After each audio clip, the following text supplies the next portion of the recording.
আজ ঘরটা মুছবো না, কেন কি ঘরটা আজকে পরিষ্কারই আছে। দেখো মোছাটা কিন্তু এখনোই বোঝা যাচ্ছে। আর আমাদের ঘরে কেউই ঢোকে না, শুধুমাত্র আমি ছাড়া, যার জন্য ঘরটা আমি একদিন পর পর মুছি।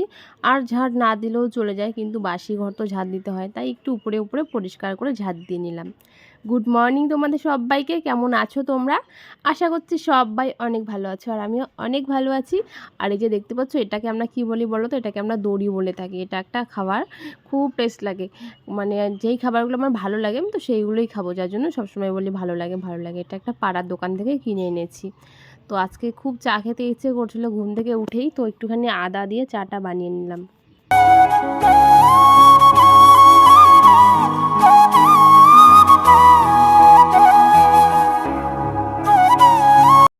আমরা সাধারণত সবসময় কিন্তু চা খাই না, কোনো দিন সারাদিনই খাই না। এক সপ্তাহ পর বা 5-6 দিন পর পর আমাদের চা খেতে ইচ্ছে হয়, আমার আর আমার মার। তো একটুখানি আদা দিয়ে পুরা গাঢ় করে দুধ দিয়ে, মানে বেশি করে দুধ দিয়ে কড়া করে একটুখানি দুধ চা বানিয়ে নিচ্ছি। সব থেকে বেশি চা খাওয়ার ইচ্ছেটা কেন বলো তো? আমার মা যে চা পাতাটার কৌটোটা এনেছে, ওটা না অনেক দিনে এনেছে, ডেটটা পার হয়ে যাবে, এক্সপায়ার হয়ে যাবে, যার জন্য মা বলছে এখন একটুখানি বেশি বেশি করে খেলে পরে তাহলে শেষ হয়ে যাবে, নয়তো ফেলে দিতে হবে। টাকা দিয়ে জিনিস এনে কে ফেলে দেয় বলো? তো এদিকে আজকে একটুখানি চা বানিয়ে নিলাম, 2 কাপই বানিয়েছি। আমি আর মাই তো থাকি, তো আমরা দুজনেই এখানে একটু দুধ চা খেয়ে নেবো। তো আজকে সকালটা আমার শুরু হচ্ছে 1 কাপ গরম গরম চা দিয়ে।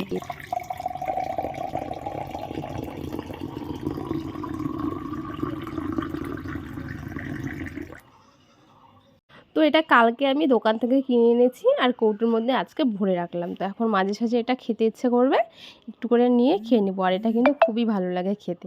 তো দেখো এখানে আমি 3টে নিয়েছি, একটা মাকে দিব আর 2টো আমি নেবো। আর এই যে দেখছো, এটা হচ্ছিলো লিমকি, পপের মতো আর কি। তো সেটা দিয়ে চাটা খেয়ে নেবো। আর আমি দুধ চা খেলে সাধারণত পপ দিয়ে বা এইসব জিনিস দিয়ে খাই, বিস্কুটটা আমি খুব কম খাই, বিস্কুটটা মা খায়।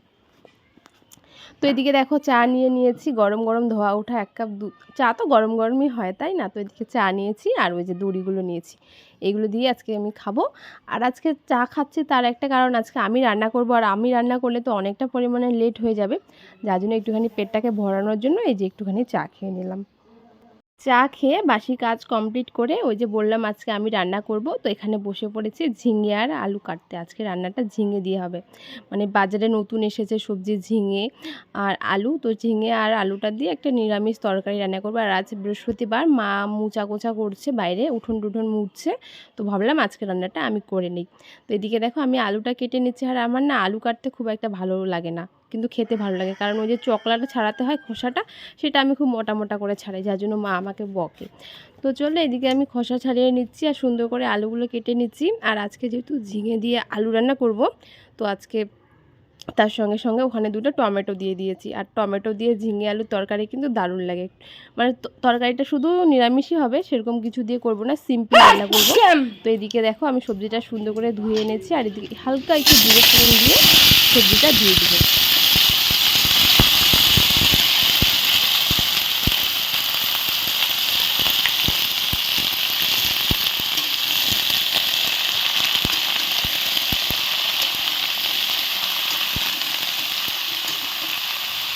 সবজিটা বসিয়ে আমি অনেকটা কাজ করে রেখেছি। তারপরে এদিকে আমার হয়ে গেছে, একটাই তরকারি রান্না করেছি, আর জিরে বাটা আর আদা বাটা দিয়ে, আর একটুখানি লঙ্কা দিয়েছি। তো দেখো তরকারিটা কত সুন্দর গন্ধ বেরোচ্ছিলো। একটা নিরামিষ তরকারির স্বাদটা কিন্তু অন্যরকম হয়। এখানে কোনো রসুন পেঁয়াজ আমি কিছুই দেইনি, আদা বাটা জিরে বাটা দিয়েই করেছি। তরকারিটা দারুণ হয়েছে, কেন কি আমি পরে যেহেতু ভয়েসটা দিচ্ছি। আর এরকম গরম গরম তরকারি দেখে না আমার খুব খেতে ইচ্ছে করছিল। আমি রোজ রোজ মার সঙ্গেই খাই, আজকে আমি একা একা খেয়েছি। মা ওইদিকে ব্যস্ত ছিল, তো ঘরবাড়ি মুছছিল। তো দেখো কত সুন্দর লাগছে না দেখতে, সিম্পল। আর আজকে আমি রান্না করেছি বলে আর কিচ্ছু রান্না হয়নি, শুধু একটা তরকারি রান্না করেছি।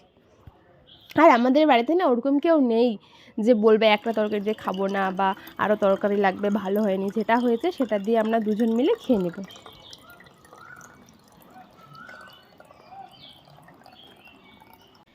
এদিকে দুপুরে স্নান করে ফ্রেশ হয়ে খেতে এসেছি।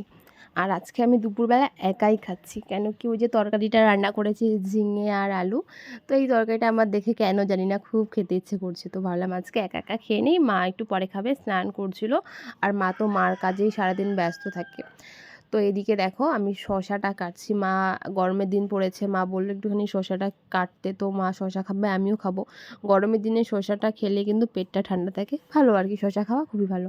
তো শশাটা আমি এই যে দেখতে পাচ্ছ যে একটা তেতো তেতো ভাব থাকে সেটা ছাড়িয়ে নিচ্ছে। আর শশা কাটলে এইভাবে কাটলে, এইভাবেই সাধারণত সবাই শশা কাটে, তবে এইভাবে কাটলে পরে তেতো ভাবটা চলে যায়, তখন আর তেতো তেতো লাগে না। কিন্তু প্রসাদের সময় শশাগুলো খুব তেতো করে, কেউ হয়তো এভাবে কাটে না। তারপরে এদিকে শশাটাকে কেটে নিচ্ছি। আর শশা কাটতে আমার দারুণ লাগে, কারণ কি শশাটা অনেকটা নরম থাকে আর চুলতেও খুব ভালো লাগে। তো এদিকে শশাটা কেটে নিচ্ছি হালকা একটুখানি বিট নুন দিয়ে, আমি দুটো আর মা দুটো খেয়ে নেবো। তো দেখো কাটাকাটি পুরো কমপ্লিট। একটুখানি বিকেলের দিকে শুয়েছিলাম, তারপরে ভাবছিলাম নখটা খুব অবস্থা খারাপ হয়েছে, নেল পালিশগুলো উঠে উঠে গিয়েছে, তো একটুখানি নেল পালিশ তুলে নিই, তারপরে রিমুভার দিয়ে আর কি ক্লিন করে তারপরে আরেকটু নেল পলিশ পরে নেব।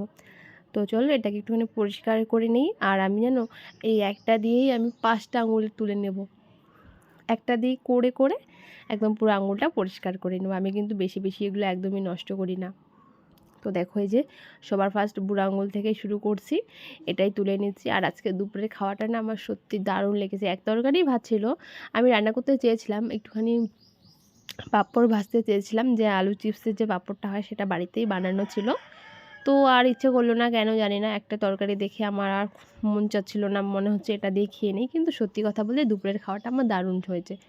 তারপরে এদিকে দেখো নেল পালিশটা তুলছি আর ভাবছি এই বুঝি চলে আসলো পড়তে, যেহেতু পড়ার টাইম হয়েছে, এখন বিকেল 4:30 কি 4টা এরকম বাজে, তো পড়তে আসবে। তো দেখো ফটাফট করে পরিষ্কার করে সুন্দর করে নেল পালিশ পরে নেব।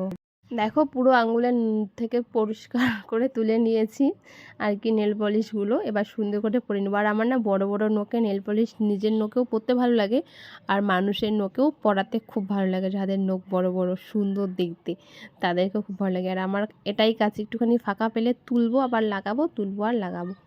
তো চলো একটুখানি পরে নেই। আর হাতে পায়ে, মানে পায়ে পরবো না, শুধু হাতেই পরে নিচ্ছি, মানে নখের মধ্যে নেল পালিশ না লাগালে না খুব বাজে লাগে দেখতে। তো চলো আমি এইভাবে পরে নিচ্ছি, প্রত্যেকটা আঙুলে পরে নিই, তারপরে দেখাচ্ছি কীরকম হলো। একে একে প্রত্যেকটা আঙুলে পরে নিয়েছি, এখনও ভালো মতো শোকায়নি, শোকাবে। দেখো গ্লেজ দিচ্ছে। তো চলো আজকের মতো ভিডিওটা এখানে শেষ করছি, আবারও দেখা হচ্ছে নেক্সট দিন নতুন কোনো ভিডিওর সঙ্গে। টাটা।